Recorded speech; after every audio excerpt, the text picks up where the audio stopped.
Pozdrav svima i dobrodošli u još jedan video sa pregledom hardvera najnovijeg na tržištu, dakle ovom fizičkom pregledu hardvera. Danas se pridružuje Hathor Skyfall 65 tastatura, ali čekaj malo, zar nismo već Hathor Skyfall 65 obrađivali, zar to nije ova tastatura ovde pored koju sam stavio? Jeste, ovo je kablovska verzija, ovo je wireless varijanta te iste tastature. Sad kod wirelessa imate i 80-ku. Ovaj model trenutno ima ovu cenu koju vidite na ekranu, dakle ova wireless verzija. Tu cenu naravno možete dodatno da spustite sa kupon kodom DOVLA kada posetite Rokors sajt, a svi linkovi će vam biti naravno u opisu i onom pinovanom komentaru, a također ćete tamo pronaći i linkove za sponzora kanala celokupnog, dakle to je VIP SCD Key i njihova ponuda ide ovako. I ovog meseca VIP SCD Keys sajt ima specijalnu ponudu za sve vas, ako naravno iskoristite moj kupon kod VC25. Možete dobiti čak 25% popusta na sve najpopularnije Windows i Office edicije.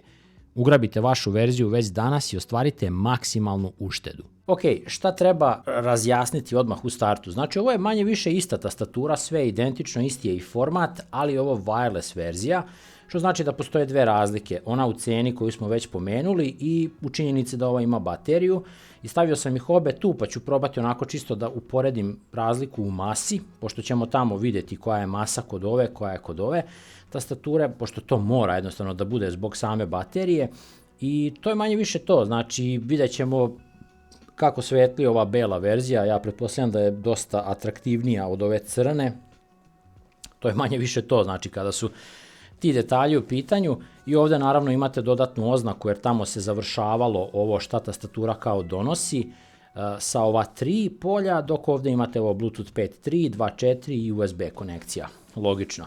Sad ovdje samo da vidim da li piše kolika je baterija, 2000 mAh, znači nije neki sad najveći kapacitet koji sam ja viđao kod nas, jer su tastature do 10.000 dinara već počele da ubacuju, ne znam, minimum 4.000 mAh i preko toga, znači neke imaju čak i 7-8.000 mAh, tako da bih ovu stavio u neki niži rang kada je baterija u pitanju, dakle 2000 mAh kod ovog modela.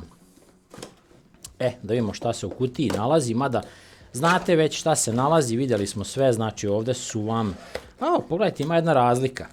Stavili su roze ovaj Hathor, znači nije plavi, interesantno.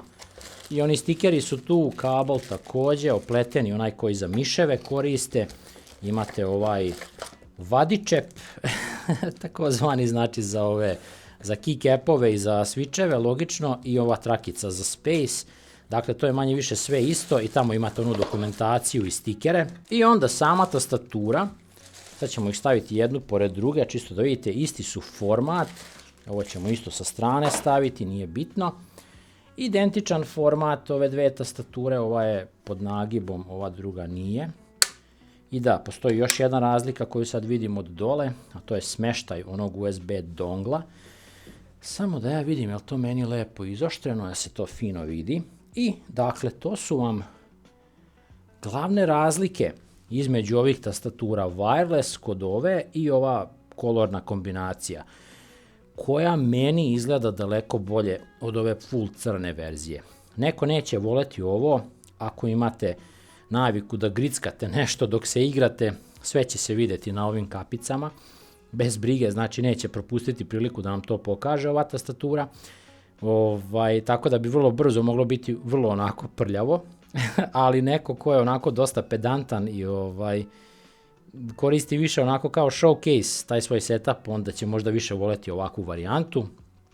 Ovi točkići su identični u potpunosti, dakle ista tastatura, nemam šta drugo da vam kažem, osim naravno tih razlika što je ovo belo i crno i onda je belo i ovdje bočno gde je RGB i kompletno je bela pozadi i ovdje imate tačno pregled ovog zareza, znači koji sam vam predstavljao zadnji put sa ovom crnom, to je bilo samo ovako uokvireno, a ovdje se sad nalazi to za wireless i za Bluetooth.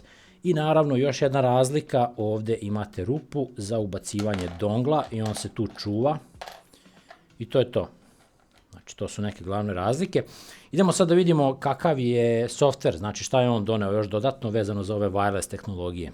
Ok, društvo, u softveru jedino što sam pronašao je ovaj miscellaneous dodatak koji vam omogućava sleep timer za RGB na 2.4 GHz, sleep timer za Bluetooth i hibernaciju i to sve možete da odložite da se tastatura nikad ne isključi, na primjer, ali imate i sve ove minute dodatno.